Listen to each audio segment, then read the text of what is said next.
How to change Safari default search engine. Let's get right into the tutorial. Open the Safari application on your Mac first. Once you have opened Safari, tap on the top left corner of the menu where it says Safari. Tap on the Preferences option now. Select the Search button. You will see the Search Engine option. Tap on the drop down there, and now you can select from the given options to change your default search engine. You can choose from Google, Yahoo, Bing, DuckDuckGo, and Ecosia.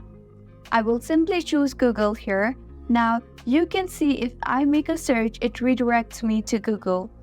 You can also make a few changes in the search engine. Select from the checkbox here to add or remove the feature. If you want to include Safari suggestions, leave the checkbox as it is. If you don't want Safari suggestions, then you can uncheck the checkboxes. And the similar goes for enable quick website search, preload top hit in the background, and show favorites. If you find this tutorial helpful, do subscribe to our channel. Thank you for staying with us until the end.